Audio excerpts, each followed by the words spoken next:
Pemirsa, dalam upaya mendekatkan institusi Polri kepada masyarakat dan meningkatkan transparansi serta edukasi publik terhadap fungsi kesehatan Polri, Pusdokes Polri atau Pusat Kedokteran dan Kesehatan Kepolisian Republik Indonesia yang merupakan satuan kerja di bawah Mabes Polri memiliki peran strategis dalam mendukung tugas-tugas kepolisian melalui layanan kesehatan, forensik, dan kedokteran kepolisian.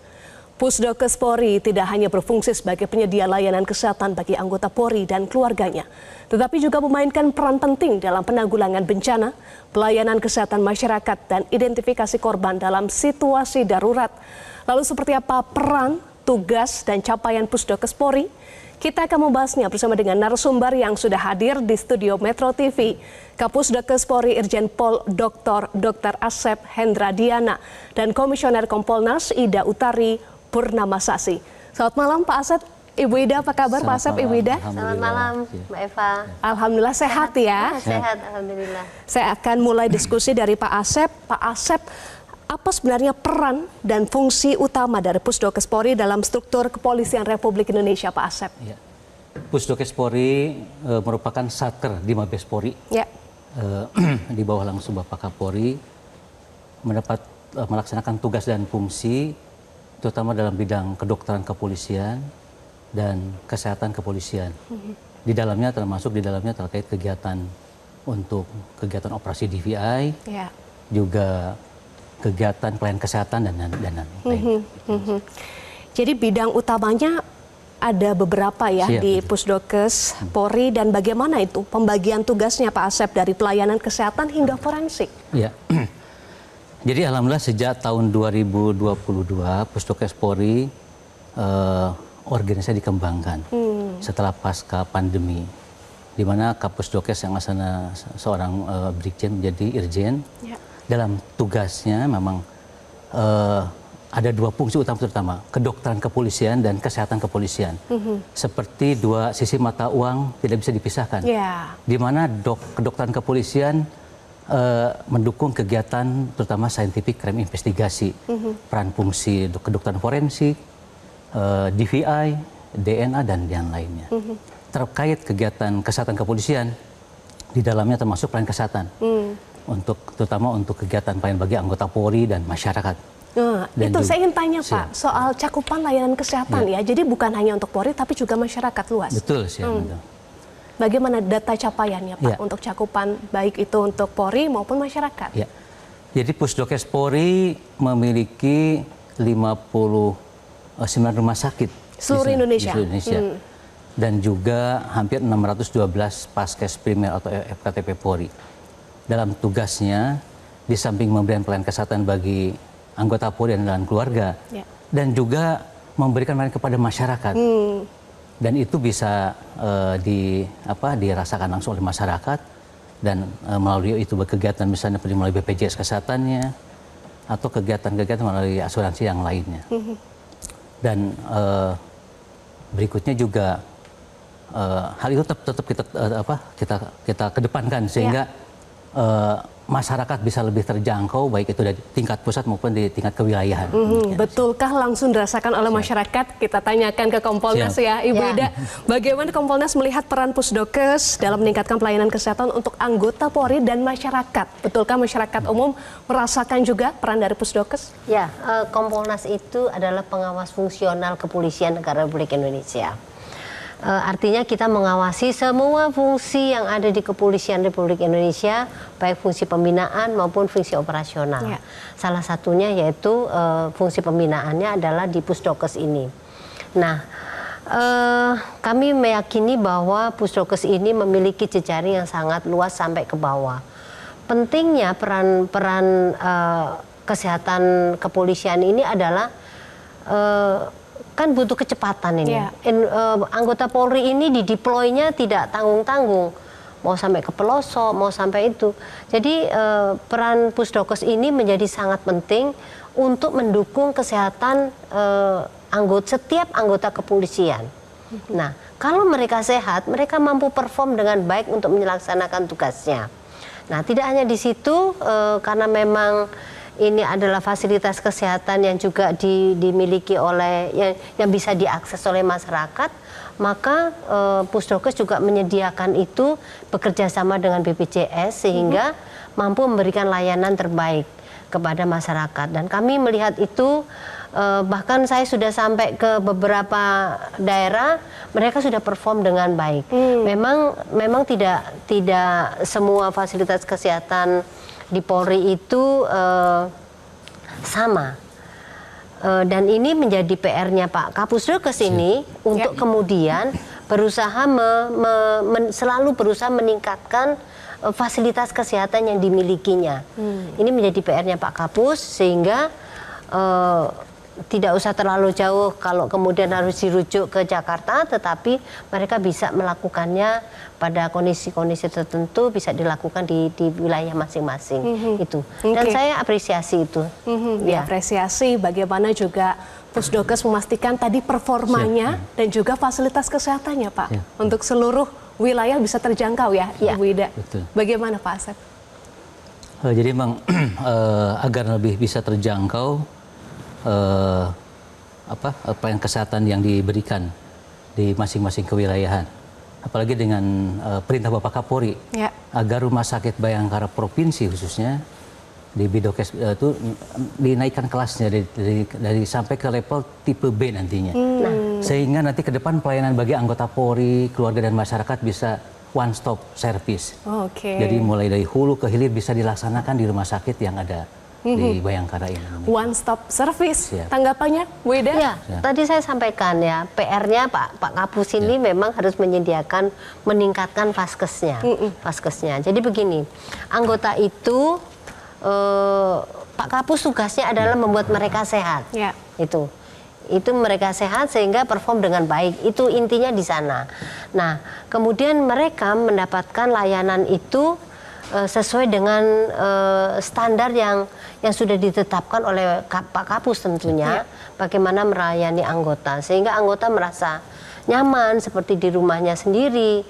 Kemudian kalau toh dirujuk di tempat di mana dia berada, artinya tidak terlalu jauh, begitu. Jadi one stop service yang menjadi keinginan atau idealisme yang dilakukan oleh Pusdokes, kita sambut baik, ayo. Dan kami tugasnya akan mengawasi nih, ayo Pak Kapus, kapan nih dilaksanakan nih dengan baik, kan gitu. Baik, itu soal pelayanan ya, kesehatan. Nanti kita akan bahas soal forensik. Tetapi usai jeda ya, Bu Ida dan Pak Asep, pemirsa tetaplah bersama kami di Prime Time News.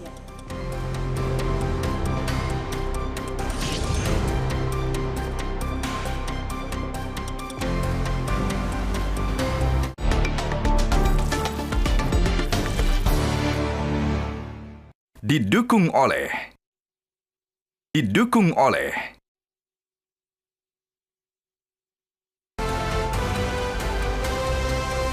Pemirsa, terima kasih Anda masih bersama kami di Prime Time News. Masih bersama kami Pak Asep dan Ibu Ida. Saya ingin lanjutkan diskusi kita. Pak Asep, Pusdokes Polri juga dikenal berperan aktif dalam proses identifikasi korban bencana melalui DVI Polri. Bagaimana proses itu berjalan dan juga memastikan sesuai standar internasional, Pak Asep? Jadi DVI Polri mengikuti standar internasional Interpol. Jadi ada beberapa fase yang kita laksanakan, dari mulai fase olah TKP, berikutnya juga kegiatan fase postmortem, pemeriksaan pada korban yang meninggal, juga itu fase antemortem, yaitu kita mencari data-data pada saat korban ini masih hidup. Baik itu yang kita peroleh dari data-data korban maupun dari keluarga. Dan berikutnya juga fase rekonsiliasi dan terakhir debriefing. Proses itu sudah diikuti dengan baik sehingga pada akhirnya nanti akan kita mendapatkan hasil, kita akan mendapatkan identifikasi dari korban yang kita cari seperti itu. Dan sekali lagi bahwa identifikasi korban adalah hak asasi manusia yang harus kita perjuangkan. Dan tugas itu menjadi tugas utama kita. Seperti itu. Bagaimana Kompolnas melihat kinerja Pusdokes dalam hal DVI ya, identifikasi, menilai akuntabilitas dan juga transparansi Pusdokes dalam memberikan layanan forensik dalam kasus-kasus besar yang menyita perhatian publik, bahkan Pak Asep sampaikan itu adalah hak yang harus disampaikan. Ya, Mbak Eva, Kompolnas itu punya tugas dua. Salah satu yang paling penting adalah memastikan bahwa Polri ini profesional dalam menjalankan tugasnya dan setiap anggota itu mampu menjalankan tugasnya dengan baik. Nah, salah satu keunggulan yang dikedepankan oleh Pusdokes Polri itu adalah DVI ini. Karena memang lekat banget dengan bagaimana crime scene investigation itu, maupun berkenaan dengan kasus-kasus besar. Nah, kami melihat bahwa Pusdokes ini mampu menjalankannya dengan baik. Oleh karena itu, pada saat Kompolnas melakukan apresiasi, setiap tahun kan kami mempunyai yang namanya Kompolnas Award itu. Nah, kami kemudian men-sharekan kepada komisioner lainnya pada tahun lalu, dan ternyata bahwa kami ingin memberikan apresiasi kepada Pusdokes dengan DVI-nya yang mampu melakukan kegiatan mengungkap kasus-kasus besar secara transparan dan ternyata diakui internasional. Kita ambil contoh yang terakhir kemarin, kasus yang apa Dok, yang di Jawa Timur, yang runtuhnya yang di pondok pesantren itu yang Al-Ghazini itu adalah kasus besar, dan Pusdokes mampu melakukan itu. Kalau setback ke belakang kita juga sudah melakukan. Oleh karena itu tahun lalu Kompolnas Award diberikan kepada DVI Pusdokes Polri yang mampu melakukan itu dengan baik. Nah, itu salah satu apresiasi yang dilakukan oleh Kompolnas kepada Pusdokes. Bentuk apresiasi untuk DVI Polri, Pusdokes. Baik Pak Asep, dalam beberapa tahun terakhir Pusdokes terlibat dalam penanganan peristiwa besar seperti bencana alam, kecelakaan pesawat, hingga pandemi COVID-19. Dari peristiwa besar itu mana yang paling menguji ketahanan tim, Pak Asep? Siap. Masing-masing peristiwa itu memang tantangannya beda-beda. Tapi yang ujiannya cukup besar itu pada saat kita memasuki pandemi COVID-19. Bagaimana tenaga kesehatan kita harus mengikuti situasi kondisi yang memang sangat disaster gitu ya. IGD rumah sakit asal IGD biasa menjadi IGD disaster. Ketentuan regulasinya pun berubah. Ada ancaman bagi tenaga kesehatan kita, dan tenaga kesehatan Dokes Polri menjadi garda terdepan pada saat pandemi COVID-19. Bagaimana kita harus memberikan pelayanan yang terbaik, menolong pasien, begitu anggota Polri, dan masyarakat, tapi juga ada ancaman bagi tenaga kesehatan itu juga terpapar COVID-19. Dan ada banyak juga anggota Polri, tenaga kesehatan Polri kita juga terpapar dan menjadi korban pada saat COVID-19. Dan itu menjadikan pengalaman untuk kita agar tahun-tahun berikutnya ke depan kita bisa memitigasi dan menghadapi bencana apapun terkait COVID-19 seperti itu dengan lebih baik lagi. Tapi mudah-mudahan tidak terjadi lah Dok. Iya, amin ya, kita doakan. Jadi intinya manajemen krisis menjadi penting ya. Bu Ida, bagaimana juga soal ketangguhan tim itu diuji. Ada catatan soal hal ini, manajemen krisis? Pada kondisi yang seperti itu, yang disaster di seluruh dunia sama, maka yang diuji adalah kepemimpinannya, leadership untuk mengatasi di manajemen krisis itu. Kalau berbicara Kompolnas dan peran saya sendiri saat itu ya memang belum di Kompolnas saya Mbak Eva, tetapi saya adalah pelaku sejarah, salah satu pelaku sejarah pada saat itu menjadi Wakapolda, dan disitulah tantangan terbesar bagi tenaga kesehatan dan Polri sendiri. Tenaga kesehatan dan Polri sendiri, termasuk yang paling penting adalah karena yang bisa diperintahkan oleh Pak Kapolri itu adalah Kapusdokes, maka menjadi PR-nya Kapusdokes untuk menyelesaikan ini. Gitu. Tidak hanya untuk anggota Polri tetapi masyarakat, karena ini adalah nasional dan internasional ini disaster itu. Maka akhirnya apa yang diperlukan sih sebenarnya oh tabung oksigen, oh obat-obatan, Ya. oh tenaga kesehatan, oh kemudian bagaimana memitigasi, bagaimana mengarahkan orang, bagaimana meminimalisir dampak. Ya. Itu tidak mudah, jadi harus bersama dilakukannya. Baik. Itu yang paling penting adalah bagaimana mengelola manajemen krisis ini dengan baik untuk mengatasi ini. Oke, tantangan akhirnya bisa diatasi dengan manajemen krisis yang tepat. Nanti kita akan bahas lagi karena saya dengar juga pada tanggal 24 September 2025 lalu telah dilaksanakan pelepasan personil Dokes Polri yang akan berangkat menunaikan tugas negara di misi perdamaian PBB FPU 7 MINUSCA di Bangui, Afrika Tengah. Nanti akan dibahas lagi. Tapi usai jeda, pemirsa tetaplah bersama kami.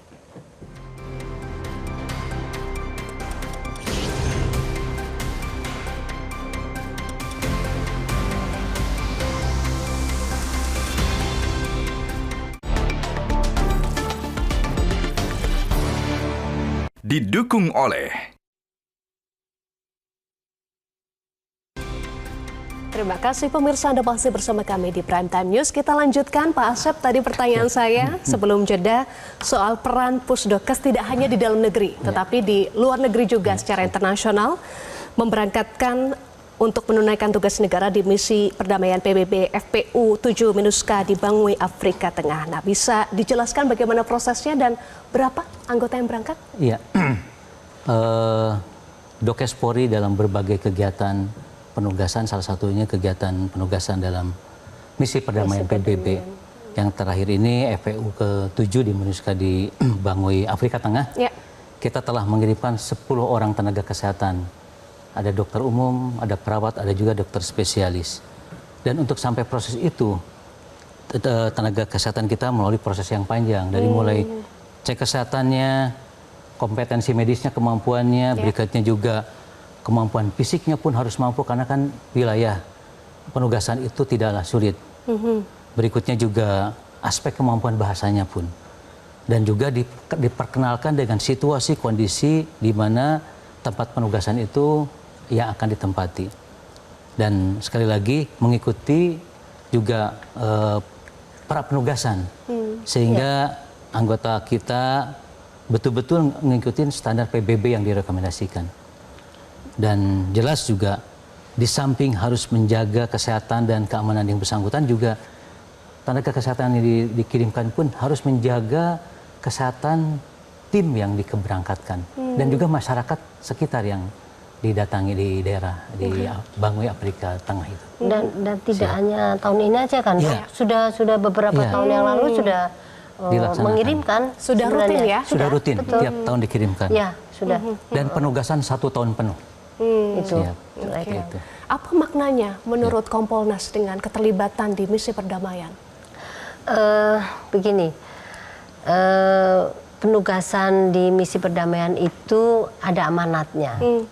Yang paling tinggi di Undang-Undang Dasar 45 di preambulnya kita itu kan ikut dalam mengikut perdamaian dunia, salah satunya itu. Nah, di kepolisian ini juga diamanatkan melalui Hub Inter, kemudian Hub Inter itu melakukan misi meng-create bagaimana misi perdamaian dunia itu dilakukan. Ya. Nah, memang Kompolnas belum pernah berangkat ke sana untuk melihat situasi yang ada di sana. Tapi kami sudah memastikan bahwa semua yang dilakukan, proses untuk menjaring orang, proses untuk memberangkatan itu sudah dilakukan dengan baik. Nah, yang paling penting itu, sehingga apa? Profesionalisme dia itu untuk diberangkatkan sudah memenuhi standar. Standar internasional loh Mbak Eva. Karena kalau tidak memenuhi standar internasional mereka dikembaliin. Baik. Dikembaliin pasti itu. Bahkan kalau sudah sampai sana pun dikembaliin.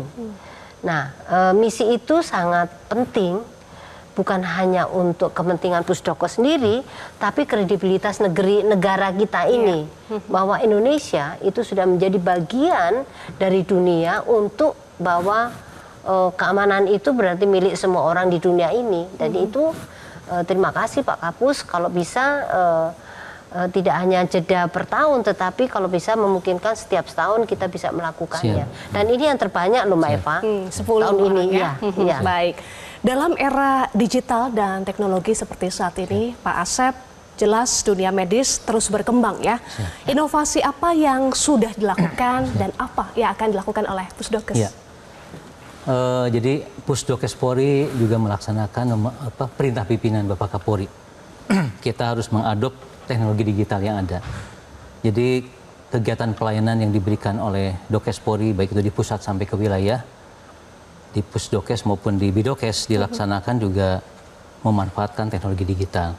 Seperti misalnya pemeriksaan untuk rikes berkala, ada rikesla, atau misalnya untuk pemeriksaan kesehatan yang lain bagi personil Polri di Mabes, ada kegiatan misalnya psikobar, juga ada e-rekamedik untuk pemeriksaan tertentu, apalagi dalam kegiatan pelayanan di rumah sakit, tanpa e-rekamedik kita juga tidak bisa ini kan dengan bekerjasama dengan BPJS misalnya. Beberapa kegiatan yang lain termasuk juga untuk misalnya dukungan forensik odontologi sistem pun POS juga kita laksanakan, dan kita Pusdokes pun memiliki website Pusdokes Polri. Sehingga Pusdokes Polri bisa dirasakan langsung sampai ke wilayah terjauh sekalipun. Dan kita manfaatkan dan bisa dimanfaatkan oleh seluruh anggota Polri khususnya. Demikian. Tentu adaptasi dan inovasi menjadi penting ya, Bu Ida. Ya, begini, di Peraturan Presiden Nomor 21 tahun 2017 tentang Kompolnas, itu diamanatkan bahwa Kompolnas ini salah satu tugasnya adalah mengusulkan kepada Presiden arah bijak kepolisian negara Republik Indonesia. Nah, kami sudah melakukan itu tahun lalu. Kami juga sudah menyinggung mengenai Pusdokes ini, supaya dia bisa memberikan pelayanan yang terbaik, termasuk adalah bagaimana menjaga kesehatan mental anggota Polri ini. Nah, menjaga berkenaan dengan inovasi teknologi itu tidak bisa dinafikan, harus, karena memang dunia menuntut itu. Nah, mengenai kesehatan mental juga menjadi arah bijak yang disampaikan kepada Presiden untuk Pusdokes ini bisa melakukannya. Karena apa? Ya. Setiap anggota Polri itu aset negara yang harus dijaga. Setiap anggota Polri itu dibebankan pada tugas yang tidak ringan. Nah, sangat memungkinkan kesehatan mentalnya itu ya berpengaruh terhadap perilakunya dia gitu. Baik. Nah, itu. Dan kesehatan mental anggota ini, saya kebetulan jadi salah satu bagian dari Asosiasi Polwan Sedunia. Ini menjadi isu yang selalu dinaikkan, bagaimana menjaga kesehatan mental anggota. Pak Kapus, kami tantang ini, bagaimana nih, ayo. Siap. Gimana Pak Asep? Singkat saja ya. Ya. Jadi Pusdokes Polri sekali lagi akan mengikuti kebijakan pimpinan. Bagaimana kita harus fleksibel ngikutin pemanfaatan teknologi yang ada, sehingga kita bisa menyesuaikan dan bisa dirasakan langsung manfaatnya oleh anggota Polri, keluarga, dan masyarakat. Baik, tadi soal kesehatan mental anggota juga menjadi penting ya. Baik, Bu Ida sampaikan soal arahan Presiden. Saya ingin singgung juga karena arahan Presiden tadi ada disampaikan ke Pak Kapolri. Saya titip 3 hal. Salah satunya adalah pemberantasan narkoba. Tentu pencegahan menjadi penting. Pusdokes punya peran di situ. Bagaimana langkah strategis dalam upaya pencegahan? Pusdokes Polri untuk pencegahan narkoba, terutama bagi anggota Polri dan keluarga dan masyarakat. Dokes Polri dalam bekerja sama dengan di Propam Polri di pusat dan juga dengan di Propam secara rutin melaksanakan deteksi dini, misalnya pemeriksaan narkoba agar anggota keluarga juga waspada dan terhindar dari kemungkinan penyalahgunaan narkoba, dan dilakukan juga edukasi bagaimana pentingnya pencegahan terkait narkoba ini. Karena sekali kita menggunakan, terpapar, akan terus menggunakan, dan berimplikasi menyebabkan sakit dan malah kematian pada akhirnya. Demikian mungkin Dan itu ada tambahan, Ibu Ida tadi kita bahas, kita wrap up lagi soal bagaimana peran Pusdokes di layanan, kemudian layanan kesehatan, lalu forensik, termasuk juga tadi pencegahan narkotika, singkat saja. Setahu kami Pusdokes ini juga mensupport Propam untuk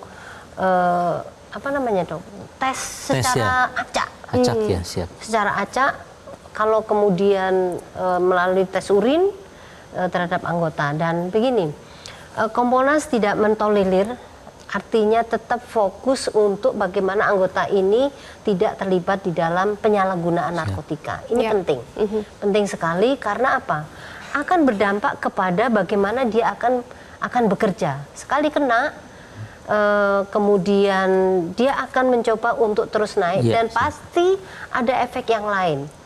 Beberapa kasus yang ditangani yang kebetulan Kompolnas ke sana itu masuk di dalamnya dan Polri sudah berbuat yang terbaik, sekian ratus juta orang penduduk Indonesia sudah diselamatkan dan ini PR penting bagi seluruh masyarakat untuk jauhi narkoba. Sudah berbuat yang terbaik, pencegahan penyalahgunaan narkoba juga menjadi penting, menjadi salah satu tugas dari Pusdokes juga ya. Terima kasih Pak Asep, terima kasih Ibu Ida sudah bergabung bersama kami di Prime Time News. Demikian diskusi kami, pemirsa. Atas nama rekan-rekan yang bertugas, mewakili rekan Iqbal Himawan, saya Eva Mondo pamit undur diri. Terima kasih pemirsa, selamat malam dan tetaplah bersama kami di Metro TV. Sampai jumpa. Jelajahi cara baru mendapatkan informasi. Download Metro TV Extend sekarang.